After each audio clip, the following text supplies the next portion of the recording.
Why don't more infant formula companies use organic, grass-fed whole milk instead of skim? Why don't more infant formula companies use the latest breast milk science? Why don't more infant formula companies run their own clinical trials? Why don't more infant formula companies use more of the proteins found in breast milk? Why don't more infant formula companies have their own factories instead of outsourcing their manufacturing? We wondered the same thing. So we made ByHeart, a better formula for formula. Learn more at byheart.com. Hi there, I'm Wendy, and this is Wendy's Coffee House. It's really incredible, the story that is Tom Sawyer. Now, Tom Sawyer's deceased. The book, A Modern-Day Messenger from God, His Extraordinary Life and Near-Death Experiences, written by Reverend Daniel Chesbro and Reverend James Erickson. When you talk about someone who's able to walk on water, defuse a nuclear bomb, and other things, it takes a little while to unwrap the story. So stick around. The first part, we get into the walking on water. The second part, the defusing of the nuclear bomb. For real. I have just heard another story from somebody who went with him to Tibet the last time he went, and said that he had always talked about the turquoise lake. It was a sacred lake to the Tibetans. And he finally got to go there. And I never heard this story before, but they said when they got there, he walked on water. And that would have been the third time. Reverend Dan Chesbro, if there is any near-death experience you want to hear about, this is the one. He basically was reincarnated. He died and then came back a whole different person. This is an incredible book, an incredible story, and you were there. Oh, God. Last night when I was going to sleep, I was aware that at dawn, the day before, on the 12th, that in Australia they were getting the book because it came out on the 12th, and I thought, well, here we go, because it is, and a friend of mine said, this may be the most important book that's ever been written, and I'm thinking, God, that gives me goosebumps. I don't think about that. To me, it's a labor of love that I committed myself to long time ago, and it's been an incredible experience to have met him, to have been with him, to have watched him do what he did. Many of the things, all of the things in the book are all true stories. They're all events that took place. Either I was with him or I heard from him about it, or, all of that. So it was an amazing event because after he graduated, he never used the word death. In the intro, I noticed that word was used, near-death experience. You're absolutely right. He did not have a near-death experience. He died.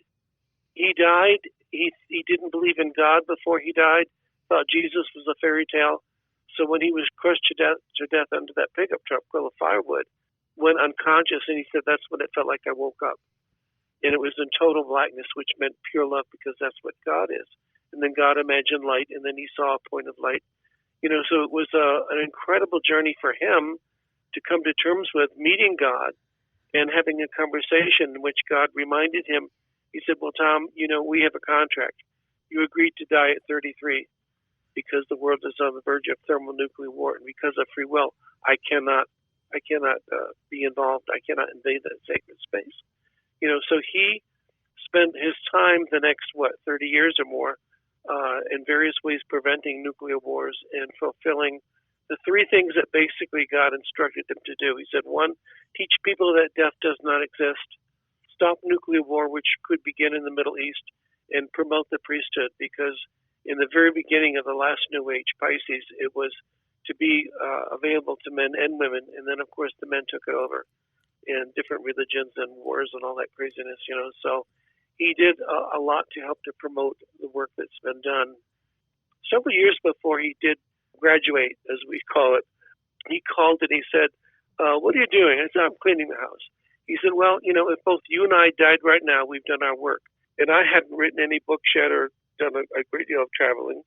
He said, I don't envy all you have yet to do. You're going to live to be an old man. And I consider at 78, I'm sort of approaching that. Okay, yeah, no that's the blessing and the curse they talk about, Good. You good got news. that right, yeah. But it was just so awesome. I mean, you can't imagine, but if you can imagine sitting with somebody who, when they died, merged and became one with God, having access to total knowledge, which is Akasha, which is everything that ever happened, everything that is happening, and all the probable futures. then coming back into this dimension with all that knowledge and the ability to do what he did, but could not use it unless people gave their consent. Unless they asked a question or gave their permission, he was not permitted to share that. The one thing he did say when he passed the third time and final time was, the only thing I regret is that people didn't ask me more questions. Back real quick to preventing nuclear war. Disarming a warhead at the subatomic level. Okay, this is somebody who is beyond anything we have comprehension of in a human form. Absolutely. Absolutely. And he knew all the details and everything. I mean, anything about any subject, he knew totally all about it. I think people who were close to him just would say, oh, that's Tom, but not really comprehending, all that he had as abilities. I mean, I have just heard another story from somebody who went with him to Tibet the last time he went. He had always talked about the turquoise lake. It was a sacred lake to the Tibetans. And he finally got to go there. And I never heard this story before, but they said when they got there, he walked on water. And that would have been the third time. So he wasn't doing it to show off. He was not like that at all. I think he was just doing it to sort of cement the idea that this is an experience that's happening and these things are going on. But, Wendy, it was the darndest thing that people who knew him and watched him do these extraordinary things never batted an eyelash. It was just odd. And that when he did graduate, many were really sad and grieving. I said, but why? He's not dead. He's just not in that body anymore that he's been dragging around for umpteen years. And he's free. Now he's like Obi-Wan Kenobi. He's everywhere, The walking on water. He's far out from the shore, and he's standing where it should be 20 feet deep. How's that work? Yeah, and I was on the shore. See, I had ordained him that afternoon. He wanted to make sure there were no witnesses, and there were none. It was a beautiful, calm September day in upstate New York on Lake Ontario, and I was thinking about, where would be a private place? He said, what you're thinking is over here. He was reading my thoughts. So we parked the car, and we brought out the implements for ordination, and I sat the chair down, and I did the ceremony. And when I was finishing the ceremony, a bee had stung him on his right foot and his left foot and his right calf. And then he picked up his shirt and showed me a scar on his side where when the truck fell on him, a bolt pierced his side. He held up his palms and he said, I only need 2 more. In all that time, there's a bee flying over his head. I'm trying to get the bee out of the way so I can finish the ceremony, and I turned around and I was doing something, I don't know what, but when I turned back, he was now about a quarter of the length of a football field out on Lake Ontario, standing ankle deep in water. And Wendy, when you've never seen anybody walk on water, which none of us have that I'm aware of, you have no frame of reference. You cannot think you're having an experience. So he's standing in ankle-deep water, and he bent over and he tasted the lake, and he said, there's only 18,000 pollutants in the lake today. It's a good day for Lake Ontario. It's a good day. Really. And I'm in ankle-deep water at the edge of the lake where he had stepped in and walked out, not knowing what he'd done at the time. He said, now, Chesbro, don't move because there's a broken Pepsi bottle down there. So I dug my hand into the sand and pulled up a broken Pepsi bottle that the top of it had been sheared off, and it would have, really been not nice. Yeah. And I'm holding that, and I'm looking at him, and I'm still not thinking. And now my brain's starting to get engaged a little bit. And I'm thinking, the old joke about, he knew where all the rocks were. And I thought, maybe he is really shallow here, and I just have never noted it, And then he started walking toward me. And as he did, I thought, now I'll see whether he's soaking wet, because he could have swam out there. There could have been a rock out there. And now he's walking toward me. He got to within 2-3 feet of me, and I looked down, and the only thing wet was the bottom of his pant cuff. Wow. And a couple months later, I went to Denmark to teach and do a class, and every day a bee would fly in the room and fly out. And he told me that sometimes he takes the form of a bee or a dog just to keep his eye on me to make sure I'm okay. That bee has showed up, or a bee has showed up many times. There was one story where there was a woman in the room who didn't like bees, allergic to them, and said, kill the bee. And you're like, no. Right. Not this time. Don't kill the bee. Give him a bad headache. Yeah. It's amazing. I don't remember all that I wrote in those stories, but there was one where I had just do 23andMe, and I found out that I have all this Polynesian stuff in my DNA, in Hawaiian and Samoan and all that. So that was like on a Thursday or something, Thursday night. Friday morning, I was going to the gym to talk to my friend Don, who was a near-death experiencer, but he didn't know that he was. He'd had open heart surgery, and of course they stop your heart, and that's when it happened, and it changed him. So we just talked, but didn't know where he was coming from. It wasn't even a question. So he pulled into the parking lot, rolled down the window, and I said, "Aloha," and he said, "Oh, and also Samoan and Tanganese," and I'm thinking, well, the only way he would know that was from his death experience. And then my friend Carol showed up, and we all were walking into the gym. This is early November, and it's cold in upstate New York. And we're ready to go into the gym, and a honeybee shows up right at the door. And she says, "Oh, my God, there's a bee. What's a bee doing here this time of year?" I said, "Oh, don't worry. It's a friend of mine." Just checking in. There are so many stories, though, like he's spying on his son. He knows his son, this telepathy thing. He says, "Hey, I want to go check him out," and he shows up in the parking lot. You want to finish that story? Oh, that was amazing. Yeah, I went over to his house because we were supposed to get the pickup truck and drive over across town to get some fencing for our friend Al's fence. And I was just going along for the ride. So I got to his house, and he said, "Hey, would you like to help see watch my son skipping school?" And so we got in the car. We drove over to the parking lot, and his son comes running out, jumps in the car. I think he put something, tobacco or something in his mouth. I don't know what. But he looked up and saw his dad, and then he put his head back down and spit it out or something. And he walked over to his dad and said, "Dad, what are you doing here?" He said, "What are you doing?" He said, "Well, I'm going to get my tux because the problem's coming." He said, "No, you go back to school. You get your tux later." He said, "I need this truck because I've got to go pick up some stuff for Uncle Al." He said, "Okay." So Tim went back to school. We got in the truck. We're driving down the road, and he said to me, "Oh, I guess I need some keys." There were no keys in the ignition. And we drove back to the house, and we got the keys. And then on the way over to the place to buy the wood, there's a big lumber yard. He said, "The guy there is going to tell me that this wood is not going to fit in the back of the truck, that it's too small." But he said, "It'll fit, and I'm not doing magical things. It'll fit." So we got there, and the guy said, "Gee, sir, I don't know how to tell you this, but that fencing is not going to fit in the back of the truck." He said, It'll fit." And of course it did. And by the time we got to see Al, it was long after we were supposed to meet him for lunch, and somebody had showed up, and he had been busy. And at the time that we walked in, he comes walking out of the back of the kitchen.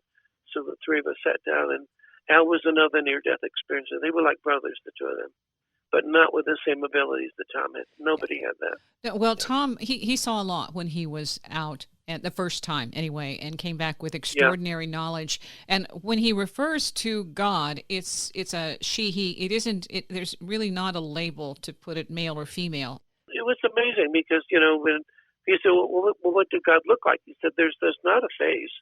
It's a spirit, and it's pure love. There's no hell. There's no sin. There's no evil. There's no judgment." And I think for most people, that was the first time in their life they ever heard that.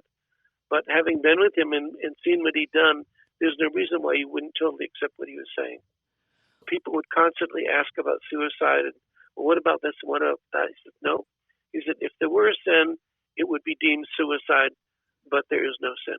You might want to explain why the suicide. Well, it's a free will choice, and basically you've got a contract. We all do. You do, I do, with God for so many years, hours, days, seconds. And when you end your life, you're breaking your contract. So the entire universe has to shift in order to accommodate for the space that you would have taken up. And it's not an inconvenience to the universe by any means, but everything has to be sort of shifted in order to accommodate for your loss. So you go to abeyance where you wait until you would have naturally died here, and then you go home. Everybody goes home. There's not a place where you've committed suicide, therefore you go to hell. Hell doesn't exist. But in that second book about suicide, it is the most extraordinary chapter. I read it, and I was just so moved by that, because for years he always repeated, he said, "No, there's no sin." Even the kamikazes in World War II, no, they believed that their emperor was God, learned after they'd taken their lives flying a plane into a ship or whatever that wasn't true. But it's because everything is God, and everything is made of God, and God will not condemn itself or cut off a part of itself. I also want to reference, though, that there are two other books. I found What Tom Sawyer Learned from Dying by Sidney Saylor Farr, and the other one that you're mentioning is also written by Sidney Saylor Farr. And what was the name of that one again? Tom Sawyer in the Spiritual Whirlwind. There's so many experiences he had that you are sharing here, and he includes in the other books firsthand his own vernacular, his own words, and so you get a chance to consider the personality. Somebody who did experience him after he transitioned, and you said graduated, was the paramedic who had no contact, no awareness, and didn't even buy into this kind of stuff, and all of a sudden she's getting contacted. That's amazing. Tom Sawyer, a modern-day messenger from God. This is Wendy's Coffee House. When I saw the book, Tom Sawyer, a modern-day messenger from God, I thought, okay, another near-death story. No, this is not another near-death story. This is an incredible story that the media covered, but it's been about 20 years or so since all of that coverage was around, and so these stories are now refreshed when we hear them involving walking on water and defusing a nuclear bomb. This is real, and that's what's so incredible about it. Unfortunately, Dan witnessed it, and so he can fill us in on the real life, modern-day messenger from God. Somebody who did experience him after he transitioned, and you said graduated, was the paramedic who had no contact, no awareness, and didn't even buy into this kind of stuff, and all of a sudden she's getting contacted. Yeah, and that was very unusual because he had often said that he would not come back or he would not reappear or any of that kind of thing. And so when he did that, I'm sure there was a reason for it. And it was to help her and anybody attached to her. What was ironic, or whatever the word would be for that, Wendy, was I was in Salt Lake City, Utah, doing the ordination class that time when he passed. And I was sitting by a pool having a Coke, and all of a sudden a bee shows up and flies all around my head. And somebody said to me, there's a bee flying around your head. I said, yeah, I know, that's okay. So that was the night that he transitioned. The following morning, I woke up and Spirit said, well, what are you going to do today? It's like, well, the ordination said, well, why don't you talk about Tom some more than usual? So I did. And the next day they wanted to hear about more. I did not know at that time that he had graduated. I didn't find that out until, I got home. But it was an amazing thing to be out there in, Mormon world and ordaining women, which was not acceptable by their religion, and doing things, and talking about Tom. And it was just, an extraordinary thing. I knew that he hadn't been well, but I did not anticipate that he was getting ready to graduate. But he's come to me several times since then in dreams, and he still teaches me things, and it's an ongoing, living relationship. Yeah. Let's mention the ordination, because this is the order of Melchizedek. Is that how, am I pronouncing it correctly? Basically, because there are no right or wrong ways to pronounce it. To the Hebrew, it's, thank you. To the Hebrew, it's Melchizedek, but Melchizedek, it's also spelled in different ways. A lot of the references to me eventually came from Edgar Cayce. I learned a lot, from Casey's work. And what Tom said about Edgar Cayce's readings were, he said, Dan, they were 100% accurate. I said, Tom, don't you mean like 96.4? He said, no, 100%. Casey was on his knees praying about his own little problems when he passed, but then he had his life review, which meant he saw all of his readings all over again. And of course, when Tom passed and had access to total knowledge, he had access to all those readings. He said, it's like Edgar Cayce, Madame Blavatsky, Rudolf Steiner, Alice Bailey, they were the Marines on the beach. They were the spearhead to start the New Age movement. And then people will come after us and others after them and keep the thing going. But Edgar Cayce, contributed a lot to it. There was a guy by the name of Glenn Sandifer who wrote a book about the past lives of Jesus Christ. And Tom said to me that when Tom died, he asked God, was Jesus real, or is this a fairy tale, or whatever. And he said the answer to the question about Jesus was, he was like a speck of dust on Jesus' shoulder looking backwards, and he could see all of his past lives. And of course, one of those was Melchizedek, which really wasn't sort of an incarnation, because incarnate means in the flesh, because Melchizedek was more of a spirit body than a physical body. But that was one of the intrusions that God had made into this dimension in order to come to teach and whatever. He met mathematicians, the guys who, there were several that he mentions that he ran into during his total recall immersion moment.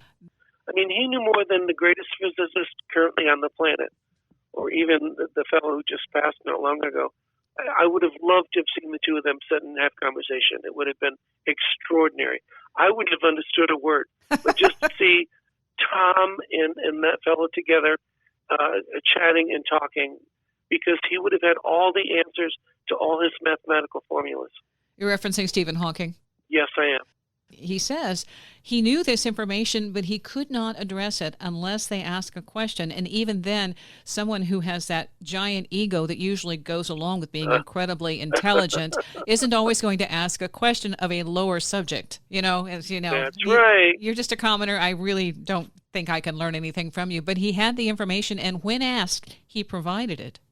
He did. I mean, I was with him when we went up to Sudbury, Canada one time. And he said, we're going up there, and there's a professor who's going to play cat and mouse with me for a while in this room. And then if I pass the green light for him, he's going to take me down into the nickel mines to meet a group of scientists where I can, talk to them. So we were in this room, a bunch of us sitting around a conference table, and the guys chatting with Tom and back and forth, and they're answering. And then finally he said, Tom, would you come with me? And so Tom looked at me and kind of winked and then went with the professor. And then they went to a nickel mine about 7 miles down, which is kind of crazy, where they met a bunch of scientists. And if you can imagine being one of these people who has this incredible mind and education and gone through all these things, sitting there with a man who barely got through high school and certainly had no college, but yet had all the information about anything you ever thought about. And yet he was not giving them any information until they asked a question. And we didn't have emails then. We didn't have cell phones. So I don't know how they communicated it, but he was able to help them find neutrinos and discover the work that was being done. And it went on from there, the supercollider conductor, all of that. He had access to all that. It was awesome. I often thought about what did they think? I mean, I would agree with you that some of them would have been maybe magical, incredible, people with egos, but I would imagine most of them would have been pretty puffed up with their accomplishments, and that would have been fine. But to have to sit and listen to a guy who barely got through high school talking above your head. That would be eye-opening, just mind-boggling and thinking, well, I want to ask him some more questions. Yeah. I need more questions, He had a sense of ethics. He was invited to be a reader, to do psychic readings and stuff because he had all this information. And then he came back and said, I don't know how you do this, because he would look in their eyes and he knew everything and he didn't want to hurt someone. Yeah. It was odd, Wendy, because I was with him that day and I was outside in the room with all the people who were signed up to go in for a reading. And one by one they came out like shaking their heads like, well, all he did was talk about himself and his family or whatever. But basically he spoke in parables, And so then I would interpret his reading for those people. And after he said, I don't know how you do this because, it's not what I want to do. And, but he was always aware that if he was talking to you or I, he would not really look in your eyes or want you to look into his, not say anything about that. But he was often afraid that if you looked into his eyes, you would learn too much about yourself and you couldn't handle it. Mm-hmm. Yeah. He would telegraph what information that was supposed to be restricted. And that's what's extraordinary, too, is that he had that knowing. This stayed with him, healing things that we don't consider normal. He's just doing in the course of his stay, no biggie. Yeah, really. Extraordinary. And he saw auras all over and people, my former wife and I came in one morning to have coffee with him, and we had been in an argument. And we walked in, and he sort of covered his eyes and said, oh, my God, you two are at it again. Yeah, clean up the baggage, kids. Yeah, come on, yeah. But when he talks about the animals, and animals, there was a time when he went, I think he's at the ARE there in Virginia Beach, he's swimming, and the dolphin pod comes up. Yeah. That was amazing, Wendy. There were 32 dolphins who showed up, and they swam around him in a circle, and they talked to him. And they said, Tom, we're trying to prevent nuclear war, but the humans are making it very difficult. That's Douglas Adams. Okay, that's the Hitchhiker's Guide to the Galaxy right there. The dolphins Yeah. are like, hey, come on. Thanks for all the fish. See ya. Yeah. And I think there was another story. I don't recall now all the details, but he went with his son on a ship off of Virginia Beach, and while they were leaving and going out, all these dolphins showed up. The sailors said, "What's going on? Look at all those dolphins." Well, they knew that Tom was on the ship, and they wanted to be with him again. And because, when he was out there, talking to the dolphins in Virginia Beach, he came back to shore, and a lot of them tried beaching themselves. They didn't want to leave him. And there was an old man, on the shore fishing, and he said, "Hey, young man, you should be careful. There are barracudas out there." Yeah. Hey, there was a lion in somebody's garage, and he goes in and he just, I know. Yeah. I don't have a lot of details, but like any animal, loved him. Because they recognized he was part of God, I would imagine, because even when he sat on the Ganges, there were crocodiles and other species. There were wolves running back and forth on the shore, on the dry land across the river, because they just wanted to be near him. And horses would come running across the field from the pasture and sniff his hands and whatever. And it was just uncanny. Magnetic. And he had that kind of ability. Yeah. There's also a belief some people have that only happens if you're vegan, because then you have demonstrated you are not a threat.